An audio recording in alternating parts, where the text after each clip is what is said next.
வாழ்க வையகம், வாழ்க வையகம், வாழ்க வளமுடன். குரு வாழ்க, குருவே துணை. ஆசான் அருட்தந்தை அவர்களை வணங்கி இந்த நிகழ்ச்சிக்குள் நாம் செல்வோம். வாழ்க வளமுடன். ஸ்கை நார்வே அனைத்து பொறுப்பாளர்களுக்கும் மிகச்சிறப்பாக தவத்தினை வழிநடத்தி கொடுத்த நகலேஷ் ஐயா அவர்களுக்கும், நிகழ்ச்சியினை ஒருங்கிணைத்து நடத்தி கொடுத்திருக்கும் அன்பர்களுக்கும், இணையத்தில் இணைந்திருக்கும் அனைத்து வேதாத்திரி அன்பர்களுக்கும் எம்முடைய பணிவான வணக்கங்களையும் வாழ்க வளமுடன் வாழ்த்துக்களையும் தெரிவித்துக் கொள்கிறேன். நேர்மையான நீதிமுறை. வேதாத்திரியத்துல நேர்மையான நீதிமுறைன்றது உலக அமைதிக்கான முக்கியமான திட்டத்துல ஒன்னா இருக்குது.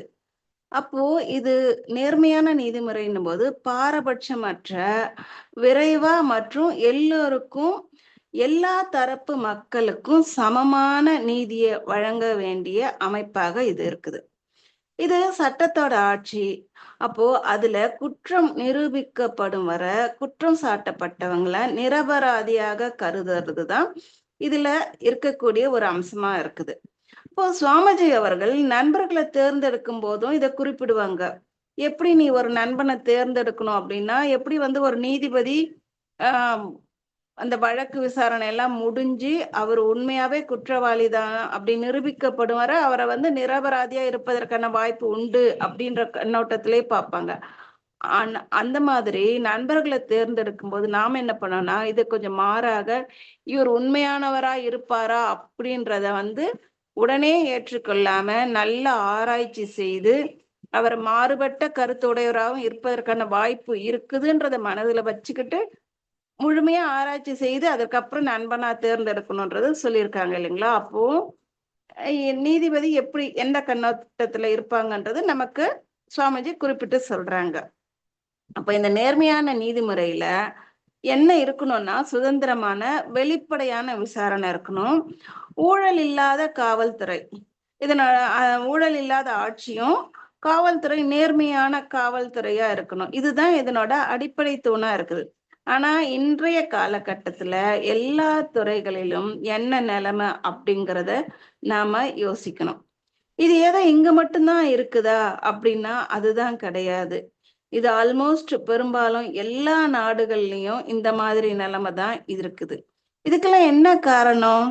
சுவாமிஜி சொல்றாங்க, வாழத் தெரியாதோர் வாழும் நாட்டில் ஆளத் தெரியாதோர் ஆட்சிதான் நடக்கும்னு. அப்போ மக்களுக்கு என்ன வேணும்? விழிப்புணர்வு வேணும். மக்களுக்கு சம உரிமை கிடைக்கணும், இலவசமா சட்ட உதவி, சட்டங்கள் பற்றின விழிப்புணர்வு, அதெல்லாம் கொடுக்க வேண்டியது சமுதாயத்தோட கடமை, ஆட்சியாளர்களோட கடமையா இருக்குது. மக்கள் கிட்ட நேர்மை, உண்மை, நீதி இது எல்லாத்தையும் நாம உறுதிப்படுத்தணும். மக்களுக்கு அவங்க தனிப்பட்ட முறையில அவங்க அதை உறுதிப்படுத்திக்கணும், அதன்படி வாழணுன்ற அந்த சங்கல்பத்தை அவங்க எடுத்துக்கணும். நீதித்துறையில இருக்கிற சவால்கள் பார்த்தோம்னா, வழக்குகளோட தேக்கம், ஊழல், அரசியல் தலையீடு, தாமதமான நீதி, இதுல எல்லாம் இருந்து தன்னை விடுவித்து கொள்ள வேண்டியதும் பாதுகாத்து கொள்ள வேண்டியதும் நீதித்துறைக்கான சவாலா இருக்குது. அடித்தட்டு மக்களோட கடைசி நம்பிக்கை எது இருக்குதுன்னு பார்த்தோம்னா அது நீதிமன்றங்களா தான் இருக்குது.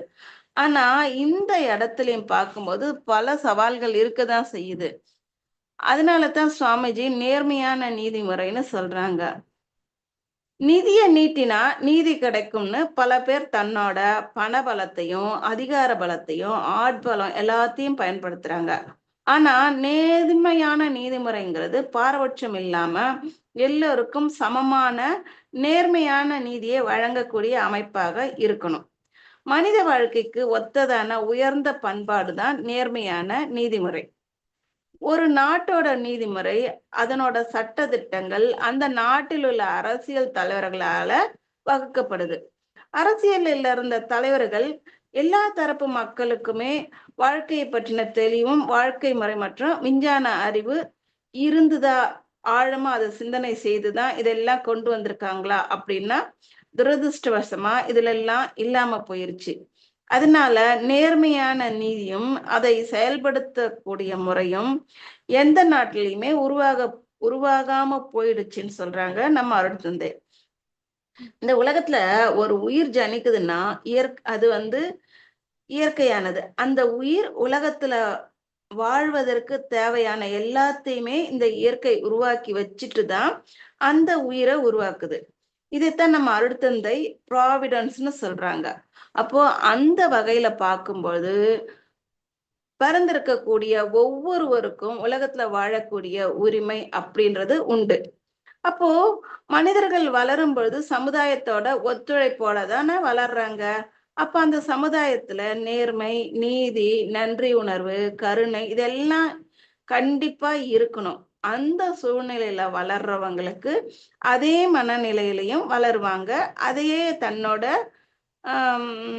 வாழ்க்கை நெறியாக வச்சுக்கிறதுக்கு வாய்ப்பு இருக்குது. ஆக அந்த சூழ்நிலையோட தாக்கம் இருக்கும் பொழுது சமுதாயத்திலையும் நேர்மை அப்படின்றது இருக்கும். அதற்கு வாய்ப்பு அதிகமா இருக்குது. மனிதர்களோட வாழ்க்கை பெரும்பாலும் பார்த்தோம்னா இன்ப துன்ப அடிப்படையில தான் வாழறாங்க. அப்போ இன்பமா வாழணும்ன்றதுதான் எல்லாருக்கும் ஆசையா இருக்குது. அதுதான் நாடி போறாங்க. அப்ப இன்பமா வாழணும் அப்படின்னா அதுக்கு அடிப்படை தேவை என்னன்னு பார்த்தோம்னா உணவு, உடை, இருப்பிடம். இது அவசியமாகுது.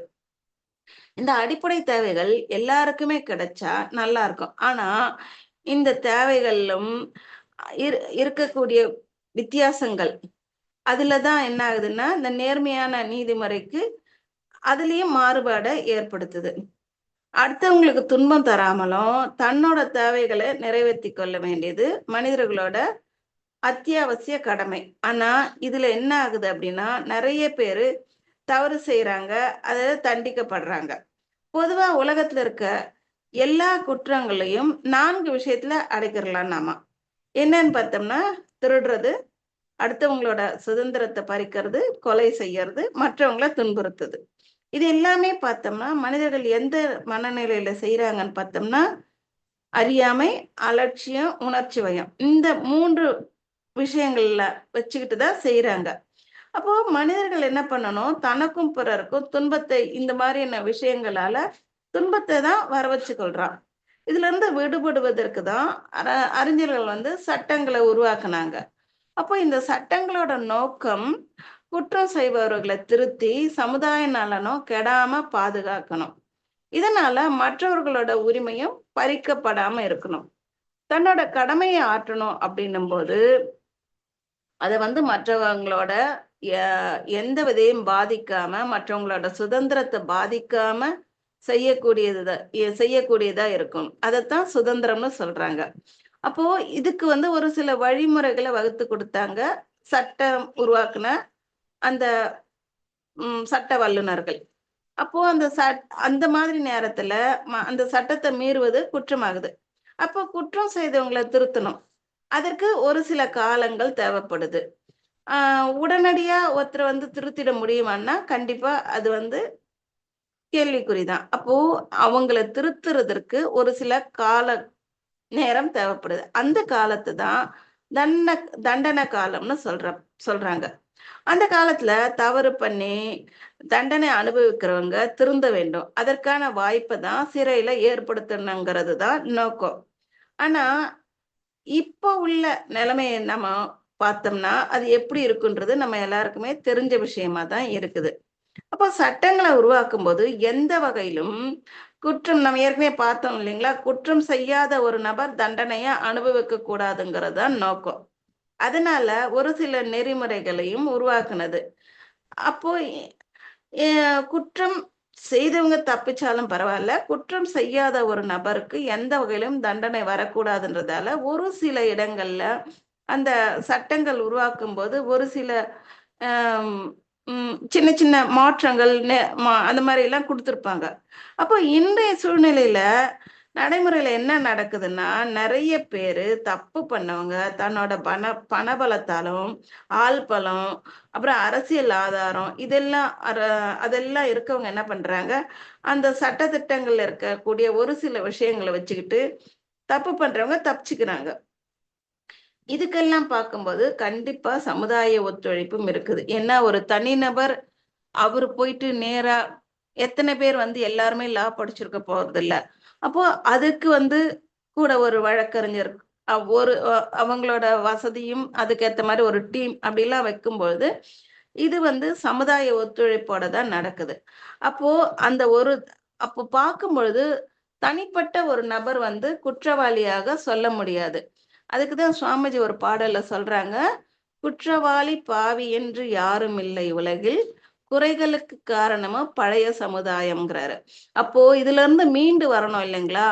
அதுக்கும் சுவாமிஜியே வழி சொல்றாங்க. என்ன சொல்றாங்கன்னா, கற்றிடுவோம் புதிய கல்வி, கருத்துணர்த்தி மேலாம் கடமைகளை சிந்தித்து செயலாற்றி உய்வோம்.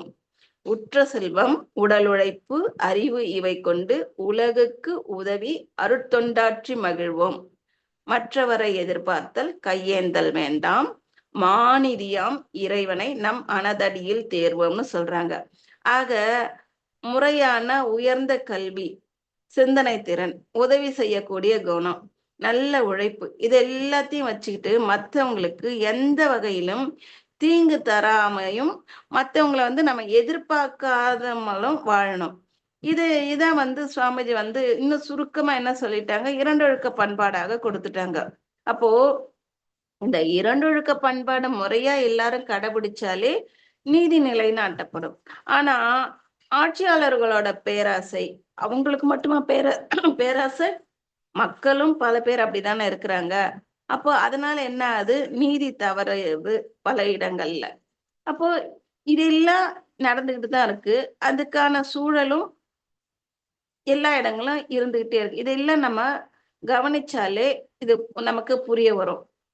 ஒரு பக்கம் தொடர்ந்து ஒரு மாதத்துக்கு மேலாக பார்த்தோம்னா இன்னைக்கு சூழ்நிலையில ஒரு ஒரு பக்கம் போர் நடந்துகிட்டே இருக்குது. இந்த சூழ்நிலையிலையும் பார்த்தீங்கன்னா ஒரு சில தனிநபர்கள் அளவுக்கு அதிகமா பணம் சம்பாதிக்கிறாங்க. நிறைய ஸ்பெகுலேஷன்ஸ். இதெல்லாம் பார்க்கும்போது அவங்க என்ன நேர்மையான முறையில சம்பாதிக்கிறாங்க? அப்போ அவங்க ஒரு தனிப்பட்ட நபர் அந்த அளவுக்கு சம்பாதிக்கிறதுக்கு சமுதாயத்தை எவ்வளவு பேரு எவ்வளவு துன்பத்தை அனுபவிக்கிறாங்க பாத்தீங்களா? அப்போ இந்த துயரங்கள் மூலமாக ஒரு சிலர் சம்பாதிக்கக்கூடிய பெரிய லாபம் அது வந்து எந்த வகையில வந்து நியாயமா இருக்கும்? அப்போ நேர்மையான நீதி எப்படி கிடைக்கும்? இந்த மாதிரி சம்பாதித்த செல்வத்தால நல்ல பலன் கிடைக்குமா அப்படின்னா அது நமக்கே தெரியும் இல்லைங்களா? நமக்கு தான் வந்து சுவாமிஜி எல்லாத்தையுமே கொடுத்துருக்காங்க. செயல் விளைவு தத்துவத்துல இருந்து எல்லாத்தையுமே நமக்கு கொடுத்துருக்கிறதால அப்போ நம்மளால புரிஞ்சுக்கொள்ள முடியுது. அப்ப நேர்மையான நீதி எப்படி கிடைக்கும்? இந்த மாதிரி வந்து அதுவும் தவறு பண்றவங்க யாருன்னு பார்த்தோம்னா ஆட்சியாளர்களாவே இருக்கும்போது அப்போ நீதியை வந்து எப்படி எதிர்பார்க்க முடியும்? அதனால என்ன ஆகுது, மக்கள்கிட்டையும் நம்பிக்கை இழந்து போகுது. ஆனா செயலுக்கு விளைவாக வருவது இறைநீதி தான் அப்படின்ற அந்த கருத்தை நம்ம மனதுல ஆழமா பதிய வச்சுட்டு அதன்படி நடக்கும் பொழுது படிப்படியாக சமுதாயத்துல மாற்றம் வரும். நாம நேர்மையா இருக்கணும், நம்ம இதுல எதுவும் வந்து குறைபாடு இருக்கக்கூடாதுன்றது ஒவ்வொரு மனிதர் மனசுலயும் ஆழமா இருக்கும்போது அது வந்து சின்ன லெவல்ல இருந்து பெரிய லெவல் வரைக்கும் பரவி நீதி கிடைப்பதற்கு வாய்ப்பு உருவாகும். இப்போ ஐயன் திருவள்ளுவர் அவங்க சொல்றாங்க ஒரு குரல்ல, இடுக்கண் படினும் இனி வந்த செய்யார் நடுக்கற்ற காட்சியவர்னு சொல்றார். அதாவது தடுமாற்றம் இல்லாத தெளிவான அறிவும் உறுதியும் கொண்டவர்கள் தமக்கு எவ்வளோ துன்பங்கள் வந்த போதும் அதிலிருந்து விடுபட்டு இழிவான செயல்களை செய்ய மாட்டாங்கன்னு சொல்றாங்க. இப்ப இந்த மாதிரியான சான்றோர்களோட கருத்துக்களை நாம மனசுல வச்சுக்கிட்டு இருந்தோம்னா நேர்மையான நீதி அப்படின்றது சாத்தியமாகுது. அந்த காலத்துல பார்த்தோம்னா அரசர்கள், இப்போ நீதிபதிகள், அவங்க எப்படி இருக்கணும்னு சொல்றாரு ஐயன் திருவள்ளுவர் அவர்கள். ஒரு அரசன் அல்லது நீதிபதி ஆனவர் எப்படி இருக்கணும்னா தகுந்து ஆராய்ந்து யாரிடமும் வஞ்சம் காட்டாம நடுநிலைமையோட இருந்து தண்டிப்பதே உண்மையான நீதி அப்படின்னு சொல்றாரு. அதாவது ஓர்ந்து கண்ணோடாது இறை புரிந்து யார் மாட்டும் தேர்ந்து செய்வதே முறைன்னு சொல்றாரு. இந்த இடத்துல நம்ம அருட்தந்தை என்ன சொல்றாங்கன்னா, நேர்மையான நீதிமுறையில விசாரிச்சு தீர்ப்பு சொல்லும் பொழுதும் ஒரு சில நேரங்கள்ல மரண தண்டனை அப்படிங்கிறது ஒரு சில நாடுகள்ல இருக்கதான் செய்யுது. அப்போ சுவாமிஜியோட கருத்து என்னன்னா மரண தண்டனை தேவையில்லை அப்படின்னு சொல்றாங்க. ஏன்னா ஒரு மனிதன் பெரும்பாலும் மரண தண்டனை யாருக்கு கொடுப்பாங்கன்னு பார்த்தோம்னா கொலை செய்தவர்கள், ஆஹ் மிக கொடிய பாவம் செய்தவங்களுக்கு தான் வந்து அந்த மரண தண்டனை அப்படின்றது கொடுக்குறாங்க. அப்போ அந்த மாதிரியான மிக கொடூரமான ஒரு பாவச் செயலை சமுதாயத்தால இழிவாக சொல்லக்கூடிய ஒரு செயலை ஒரு மனுஷன் செய்யறான் அப்படின்னு சொன்னா, கண்டிப்பா அந்த மனிதன் வந்து உணர்ச்சி வயப்பட்ட நிலையில தான் இருப்பான். ஒண்ணு அலட்சியம், இல்லைன்னா அந்த உணர்ச்சி வயம். இது இங்க வந்து அறியாமை அப்படிங்கிறது ரொம்ப கம்மியா தான் இருக்கும். அப்ப இந்த 3 விஷயங்கள் தான் பார்த்தோம்னா, குற்றம் செய்வதற்கான வாய்ப்பை உருவாக்கி கொடுக்குது. சரி, ஓகே, அவன் வந்து தப்பு பண்ணிட்டான். அவனோட உணர்ச்சி வயப்பட்ட நிலையிலயோ, இல்ல அலட்சியத்தாலோ பண்ணியிருக்கான் அப்படின்னு சொன்னா, அதன் பிறகு அவங்களுக்கு வந்து ஒரு நீதிமன்றத்துல விசாரணை நடக்குது. நெறைய நேரம் வந்து அந்த விசாரணை தள்ளி போகும். அப்புறமா வந்து அந்த விசாரணை நடப்பதும் ஒரே நாள்லலாம் கிடையாது. பல நாட்கள், பல மாதங்கள் தொடர்ந்து நடந்து, அதுக்கப்புறமா தான் தண்டனை கொடுக்குறாங்க. அப்படி கொடுக்கும்போது, அவன் அவன் செஞ்சது உணர்ச்சி வயப்பட்ட நிலைமையில, இல்ல அலட்சியத்தால. ஆனா, மரண தண்டனை கொடுக்கக்கூடிய ஒரு நீதிபதி என்ன பண்றாரு? நிதானிச்சு தானே பண்றாரு.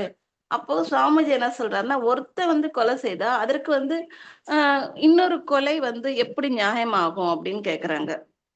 கண்ணுக்கு கண், கைக்கு கை, அதெல்லாம் அந்த காலத்துல இருந்தது.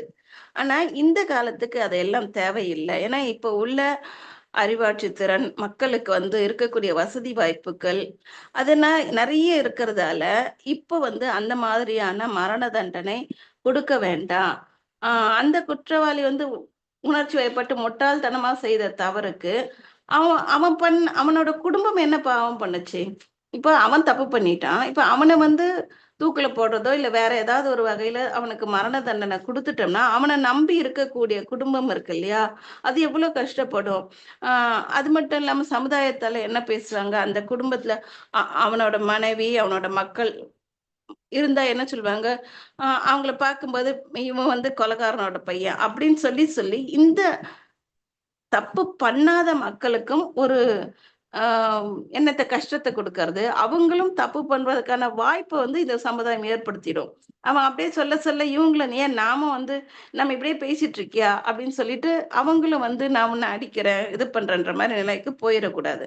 அப்போ தண்டனை கொடுப்பது அப்படின்றது அவங்கள திருத்தக்கூடியதா இருக்கணுமே தவிர, மரண தண்டனை அவசியம் இல்ல அப்படின்றது நம்மோட அருட்தந்தையோட கருத்தாக இருக்குது. அப்போ என்ன ஆகுது அப்படின்னு பார்க்கும் பொழுது, மனித உடல்றது சமுதாயத்தோட சொத்து. அதனால அ தண்டனைன்ற பேர்ல வந்து அந்த உயிரை எடுக்கக்கூடியதாக இருக்கக்கூடாது அப்படின்னு சொல்றாரு சுவாமிஜி. அது மட்டும் இல்லாம, அந்த நெறைய பேர் வந்து தற்கொலை பண்ணிப்பாங்க இல்லைங்களா? அப்பவுமே சுவாமி சொல்றாங்க, அதுக்கு அவங்களுக்கான உரிமையே கிடையாது. தற்கொலை பண்ணிக்கக்கூடிய உரிமையே கிடையாது. ஏன்னா, அந்த உடல் வந்து சமுதாயத்தோட சொத்து. சமுதாயத்தோட உழைப்புல தான் வளர்ந்தது. அப்போ அது வந்து சமுதாயத்துக்கு கடன் பட்டிருக்கு. அப்போ அந்த கடன திருப்பி செலுத்த வேண்டியது கட்டாயம். அதனால எந்த ஒரு தனி மனிதனா இருந்தாலும் தற்கொலை செய்து கொள்ளவும் கூடாது. மரண தண்டனையும் கூடாதுன்னு சொல்றாங்க. அப்ப அப்படி பார்க்கும்போது, அ இத பற்றி முன்னமே நம்ம கொஞ்சம் பார்த்தோம். போர்லயும் பல பேர் வந்து கொல்லப்படுறாங்க இல்லையா? அவங்கலாம் என்ன தப்பு பண்ணாங்க? சுவாமிஜி வந்து 2 உலக போர பார்த்தவங்க. சுவாமிஜி அ உலகப் போர பார்த்ததால தான் சுவாமிஜி ரொம்ப வந்து வருத்தப்படுறாங்க. அவங்க அந்த போர்ல அடிபட்டு, இல்ல தன்னோட உயிரையோ, இல்ல உடல் உறுப்புகளையோ இழந்தவங்க எவ்வளோ சிரமப்படுறாங்க இல்லைங்களா? அப்போ அதனால தான் சுவாமிஜி இந்த உலக அமைதிக்காக எப்போதுமே சிந்தனை பண்ணிட்டே இருந்து தான் பல திட்டங்கள கொடுத்திருக்கிறாங்க. அவங்க அவங்க குடுத்திருக்க அவங்களோட வார்த்தைகள் அப்படின்றது தெய்வத்தோட சொல்லா தான் இருக்கும். தெய்வத்தோட வார்த்தையா தான் இருக்கு. சுவாமிஜி சொல்றாங்க, ஆட்சியாளர்களும், ஆம் தலைமை தாங்கி இருப்பவங்களும், வியாபாரம் பண்றவங்களும் தங்களோட நலன பாதுகாக்கிறதுக்காக தான் போர்கள நடத்துறாங்க. ஆனா, இதுல பாதிக்கப்படுறது யாரா இருக்குன்னா, சாதாரண மக்கள், சாதாரண சிப்பாய், அந்த மாரி போர்க்களத்துல நேர்ல போய் ஈடுபடக்கூடிய சாமானியர்களா தான் இருக்கிறாங்க. அப்போ அவங்களுக்கு என்ன பண்றாங்க, ஒரு பிரெயின் வாஷ் பண்ணி, நீங்க இப்படி பண்ணணும், அப்படி பண்ணணும், சண்டைனா இப்படி பண்ணணும்.